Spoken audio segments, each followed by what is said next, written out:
Damai sejahtera Allah yang melampaui segala akal, itulah yang memelihara hati dan pikiran dalam Kristus Yesus Tuhan kita. Amin. Firman Tuhan yang akan kita dengarkan sebagai khotbah dalam minggu ibadah Pentakosta yang pertama pada hari ini, Minggu 19 Mei 2024, tertulis dalam kitab Kisah Para Rasul pasal 2 ayat yang pertama hingga ayat yang ke-13.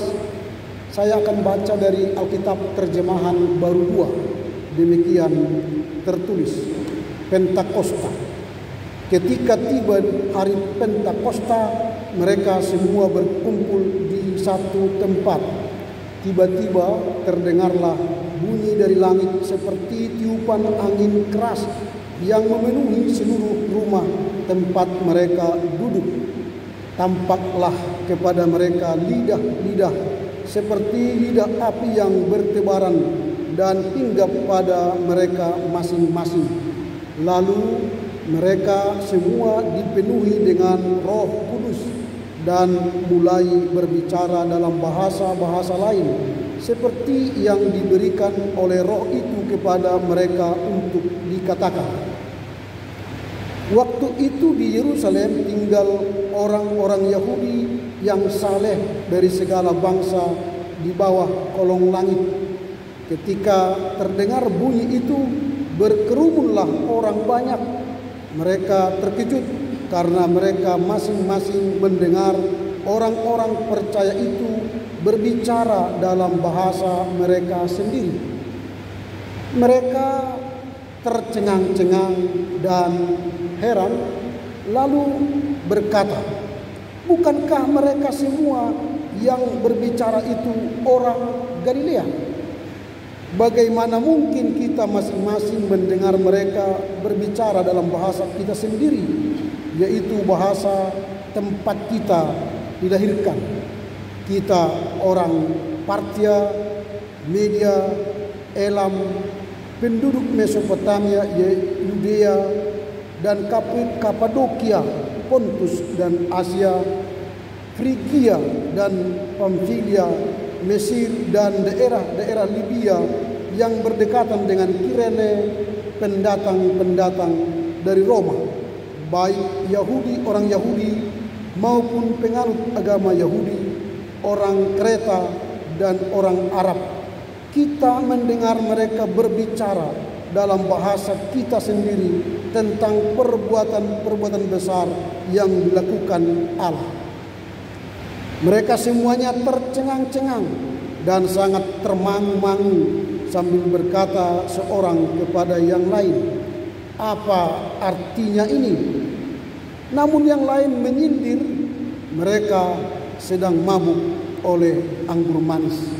Demikian firman Tuhan. Selamat Pentakosta bagi kita semua. Hari ini kita bersyukur, berterima kasih karena kita telah memasuki 5 perayaan besar agama Kristen. Natal, Jumat Agung, Paskah, Kenaikan, dan hari ini Pentakosta. Tapi tentu pasti beda perayaan ini dengan perayaan yang lain. Yang paling besar dirayakan ialah Natal dan Paskah. Kalau Kenaikan dan Pentakosta sepi tanpa hiruk pikuk. Tidak ada panitia penyambutan Pentakosta. Tidak ada panitia kenaikan Yesus ke surga. Tapi panitia Natal, panitia Paskah selalu besar dan digelontorkan dana besar untuk peristiwa Natal dan Paskah. Tapi untuk peristiwa Pentakosta tidak ada digelontorkan dana di sini atau kegiatan yang wah atau ada kegiatan lain seperti KOR. Ada KOR Paskor Pentakosta? Nggak ada ya.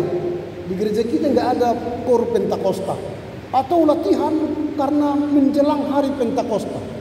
Padahal ini 2 hari kita rayakan, Pentakosta 1 dan Pentakosta 2. Seolah-olah hari Pentakosta bukanlah hari besar keagamaan Kristen. Sepi tanpa ada perayaan. Padahal makna dari Pentakosta itu sangat penting bagi kita. Maka tema yang akan kita dengar dalam Minggu Pentakosta ini ialah kuasa Roh Kudus yang mempersatukan. Kuasa Roh Kudus yang mempersatukan. Artinya Pentakosta ini kita rayakan dalam rangka mempersekutukan. Jadi kuasa Roh Kudus mempersekutukan atau mempersatukan yang bermacam-macam, berbeda-beda, baik bahasa, kultur dan budaya dan agama. Ini menarik.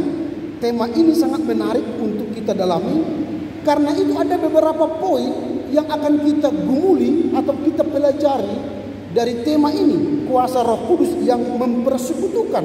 Apa itu? Yang pertama, Roh Kudus menyatukan melampaui batas bahasa. Roh Kudus mempersatukan melampaui batas bahasa. Kalau kita cermati teks yang baru saja kita baca, maka kita akan menemukan ada 15 bahasa yang berkumpul di sebuah tempat di Yerusalem.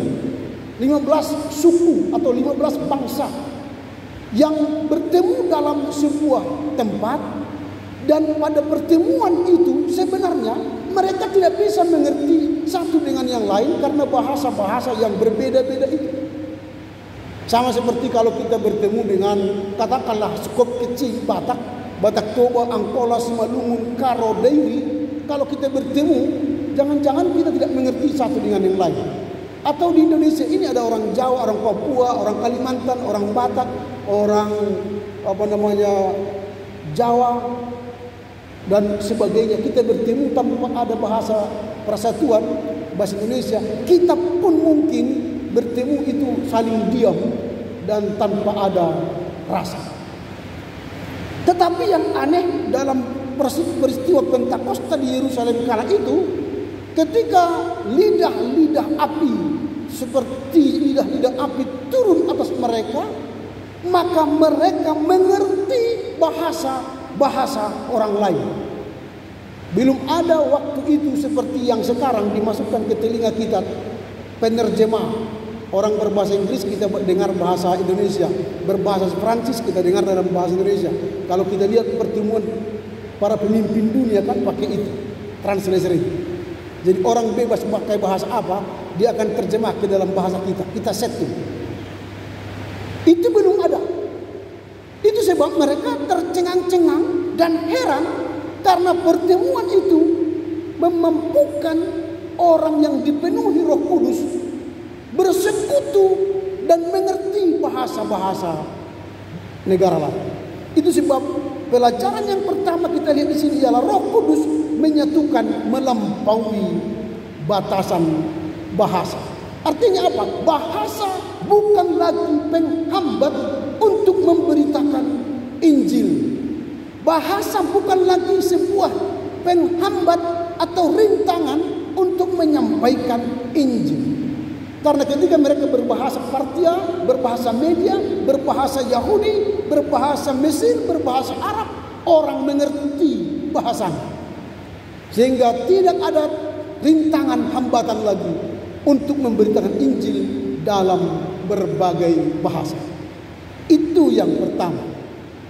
Nah, refleksi dari sini, makanya setiap Natal ada liturgi berbagai bahasa. Biasanya teks yang diambil ialah karena begitu besar kasih Allah akan dunia ini diterjemahkan ke dalam berbagai bahasa. Artinya kita bisa memberitakan Injil dengan berbagai bahasa. Itu pelajaran yang pertama. Pelajaran yang kedua dari tema ini ialah Roh Kudus membawa persatuan. Roh Kudus membawa persatuan. Ketika mereka bertemu di Yerusalem di satu tempat itu, mereka sebenarnya belum bersatu. Karena masih membawa ego masing-masing. Karena masih membawa pengertian masing-masing. Karena mereka tidak mengerti satu dengan yang lain. Karena berbeda bahasa. Sehingga mereka sulit bersatu.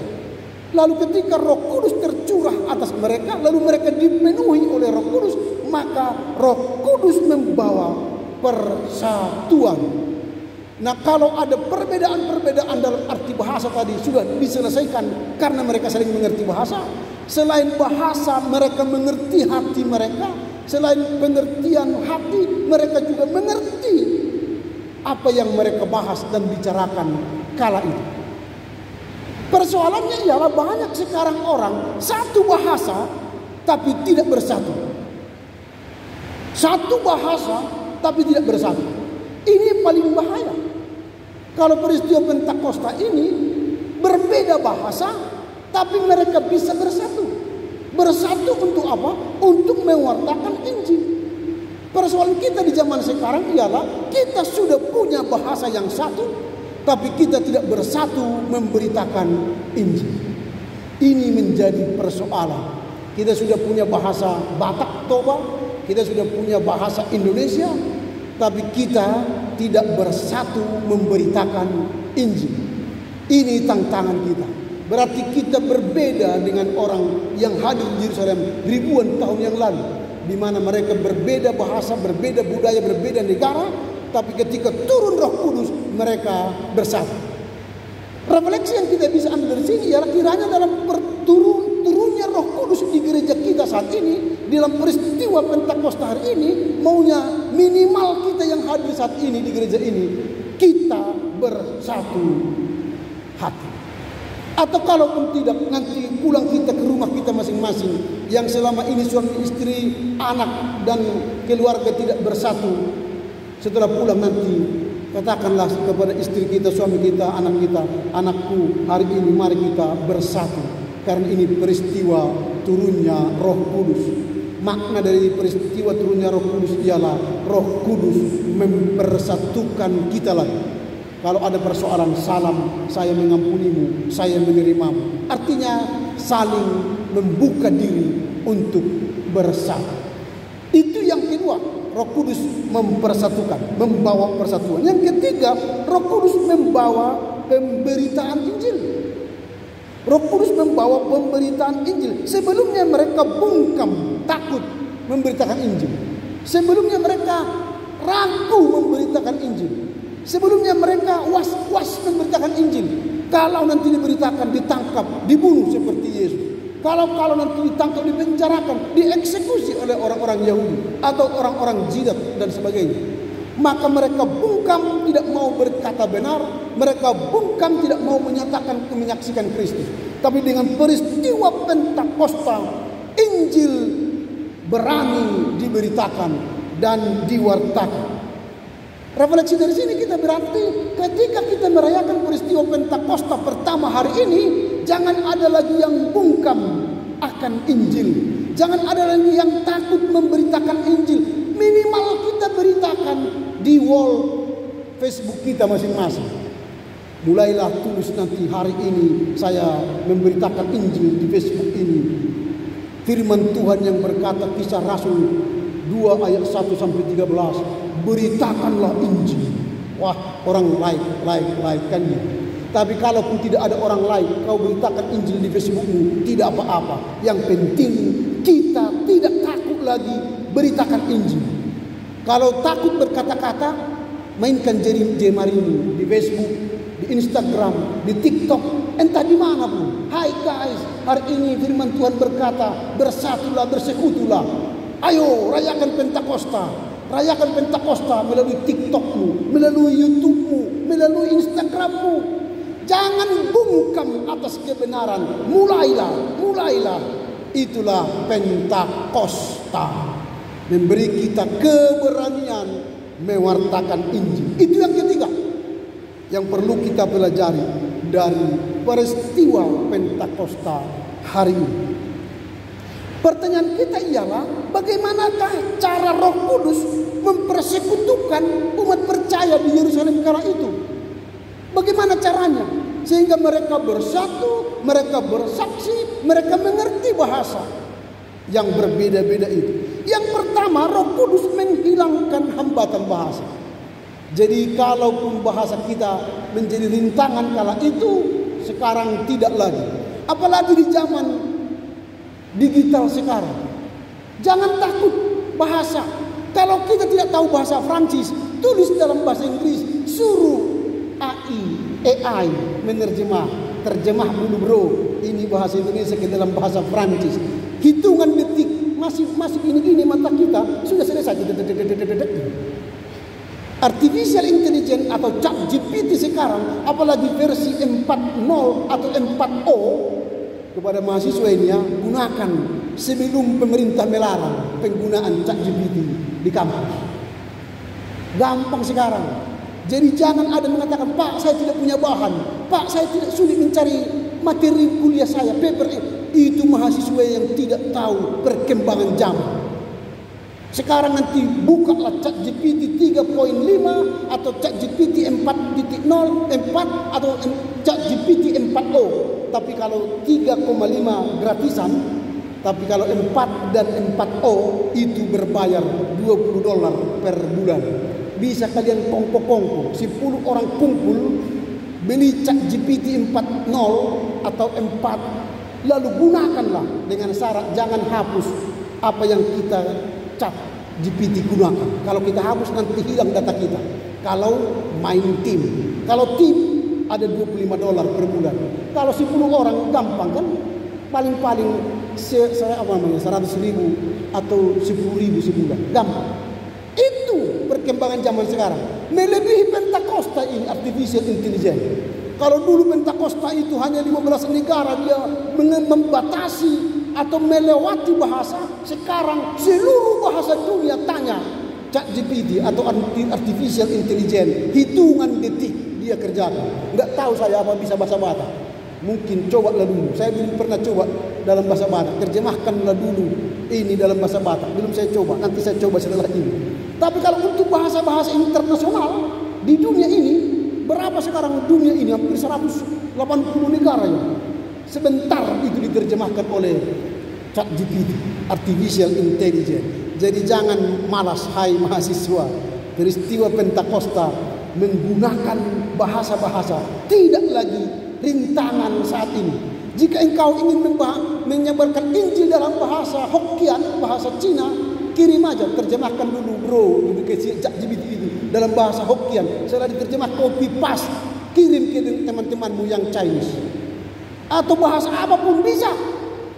Ini peristiwa Pentakosta mampu memberi kita kesempatan menyampaikan Injil dalam berbagai bahasa. Artinya apa? Roh Kudus menghilangkan hambatan bahasa. Sekarang itu sudah terrealisasi. Jangan ada lagi, Pak saya tidak mengerti bahasa Prancis. Wah bodoh kali kan itu, maaf. Saya tidak mengerti bahasa Jerman. Tidak zamannya lagi sekarang. Terjemah gampang. Itu peristiwa Roh Kudus. Apa yang dia kerjakan? Menghilangkan rintangan bahasa. Yang kedua, Roh Kudus membangun rasa persaudaraan sejati. Roh Kudus membangun rasa persaudaraan sejati. Kalau dalam teks dikatakan tadi, bukankah orang ini orang Galilea? Mengapa mereka bisa berkata-kata dan kita mengerti?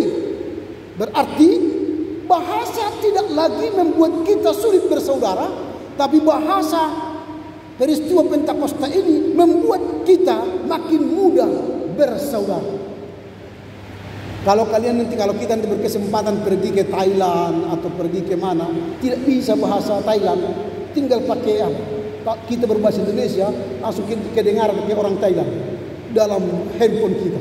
Jadi nggak perlu lagi penerjemah. Berapa harga sandal ini? Pakai bahasa Thailand, tok. Wah, dikatakan yang misalnya bahasa Thailand, keluar ke kita bahasa Indonesia, gampang.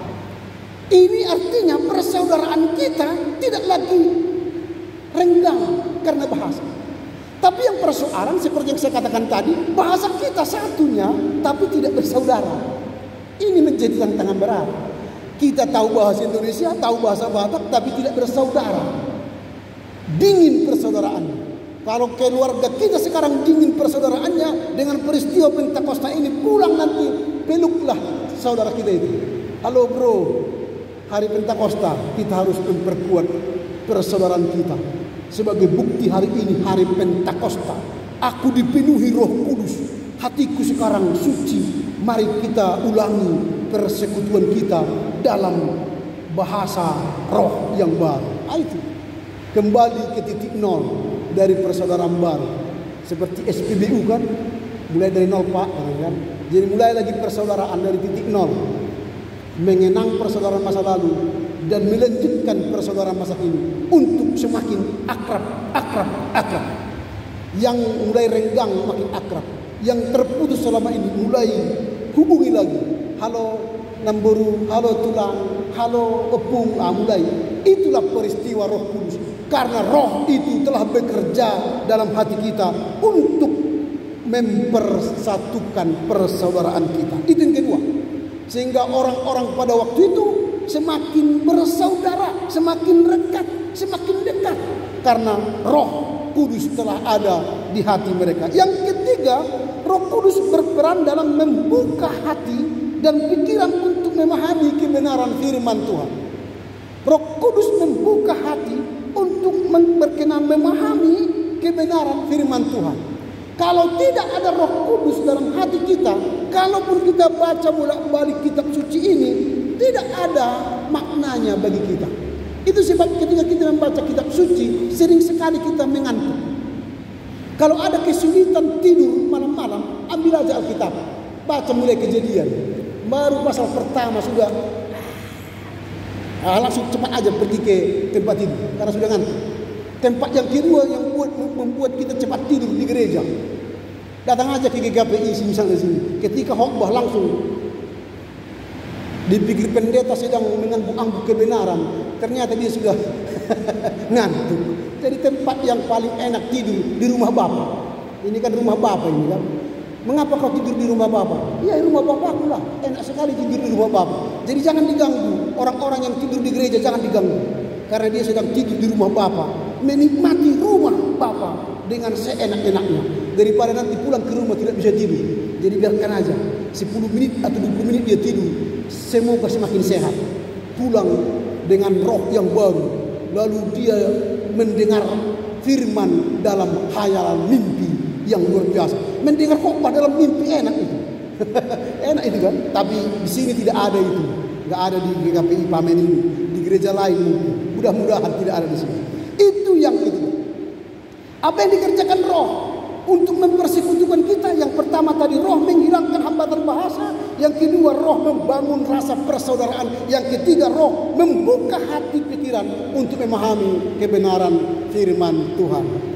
Apa yang akan kita renungkan dalam minggu Pentakosta ini, yang akan kita bawa pulang, yang menjadi bekal iman kita dalam merayakan Pentakosta yang pertama. Yang pertama ialah persatuan dalam keberagaman. Ketika kita merayakan Pentakosta, ingatlah bahwa kita dipersatukan oleh Tuhan dalam keberagaman kita. Walau ada di sini berbagai-bagai suku, Angkola, Mandeling, Simalungun, Karo, Toba, Pak-Pak, kita dipersatukan dalam kasih Kristus. Kalaupun kita berbeda secara sosial ekonomi, berbeda secara akademis, tapi kita satu di dalam Kristus. Ingat peristiwa Pentakosta mempersatukan kita di dalam keberagaman.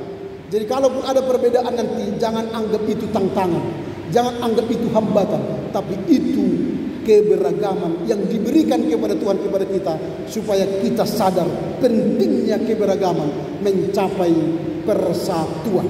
Yang kedua, pemberdayaan misi.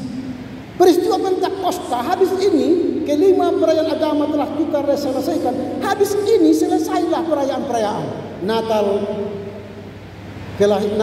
Jumat Agung, Paskah, kenaikan, Pentakosta. Sudah selesai perayaan agama Kristen kita rayakan sekarang. Tugas kita apa? Memasuki Minggu Trinitatis. Minggu Trinitatis bisa 24 minggu. Di masa ini gunakanlah untuk bermisi. Gunakanlah untuk memberitakan Injil. Menjelaskan kebaikan Tuhan. Menjelaskan firman Tuhan bagi siapapun. Ini minggunya bagi kita bermisi di seluruh kehidupan kita. Itu yang kedua, pemberdayaan untuk misi. Yang ketiga, pemahaman dan transformasi. Peristiwa Roh Kudus ketika dia tercurah bagi orang-orang di Yerusalem kata itu, terjadi transformasi. Transformasi artinya seseorang bisa mengerti bahasa asing dan bahasa asing bisa kita mengerti. Terjadi perubahan yang radikal sehingga orang tercengang-cengang dan heran-heran. Di zaman sekarang yang terjadi bukan transformasi. Ketika ada orang berbahasa roh, kita tidak bisa mengerti bahasanya. Itu yang aneh sekarang. Ada orang apa artinya? Enggak tahu. akhirnya memisahkan kita dengan orang lain. Kalau kita berbahasa roh bolehkah? Boleh. Harus ada yang bisa menafsir. Misalnya saya, saku kurata misalnya. Apa artinya itu? Dompetnya kosong. Itu bisa diterjemahkan. Berarti bolehlah. Tapi kalau misalnya apa artinya? Enggak tahu. Seperti burung yang berkokok misalnya, atau yang berbunyi. Enggak ada yang menafsir. Bolehkah? Boleh. Tapi jangan gunakan di gereja. Pergilah ke kamar, kuncilah, pakailah bahasa begitu, entah pakai bahasa apapun. Yang jelas Tuhan tahu isi hatimu, bukan bahasamu. Isi hatimu yang Tuhan tahu. Entah bahasa apapun, terserah, tapi kunci kamar. Bukan di persekutuan jemaat.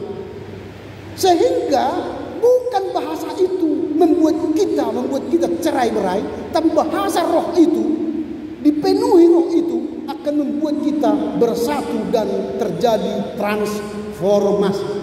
Itu yang ketiga. Dan yang keempat, terjadi dinamika Roh Kudus yang berkelanjutan. Terjadi dinamika Roh Kudus yang berkelanjutan. Jangan kita anggap setelah Minggu Pentakosta sekali terima roh maka selesailah. Tidak. Maka setiap hari mintalah Roh Kudus untuk memimpin kita. Karena fungsi Roh Kudus ialah memimpin, menyertai, dan membimbing kita setelah Yesus naik ke surga. Kedatangan Roh Kudus menggantikan posisi Yesus yang selama ini mendidik, mengajar. Maka sekarang rohlah yang mendidik, mengajar, menyertai, dan melindungi kita. Maka setiap hari katakanlah, ya Roh Kudus, bimbinglah hambamu ini melakukan pekerjaan saya, pelayanan saya hari ini. Maka peristiwa Roh Kudus ini harus berkelanjutan, tidak berhenti pada perayaan, tapi terus menerus kita kerjakan dalam kehidupan kita sehari-hari. Inilah beberapa poin yang harus kita bawa pulang, yang kita renungkan nanti. Pertama, persatuan dalam keberagaman. Kedua, pemberdayaan untuk misi. Yang ketiga, pemahaman dan transformasi. Yang keempat, dinamika Roh Kudus yang berkelanjutan. Kiranya Roh Kudus yang kita rayakan sekarang hinggap di hati kita masing-masing, membawa kita pada perjalanan iman kepada kebenaran ilahi. Amin. Kita berdoa. Terpujilah Engkau Bapa, karena hari ini kami merayakan peristiwa turunnya Roh Kudus di hati dan pikiran kami, sehingga kami mengalami pembaruan hidup. Bahkan kami melihat peristiwa Pentakosta ini sebagai sarana untuk mempersekutukan umat percaya. Terjadi persatuan dalam keberagaman. Bahkan kami menggunakan daya kami untuk melakukan misi. Bahkan kami semakin memahami bahwa diri kami akan mengalami transformasi kala roh Dia berkenan di hati kami. Dan kami akan terus membutuhkan penyertaan Roh Kudus yang berkelanjutan, sehingga rohlah yang membimbing kami pada akhir kehidupan kami. Terpujilah Engkau Bapa, berkati kami untuk memahami, mengerti dan melakukan kebenaran firman-Mu kini sepanjang masa. Amin.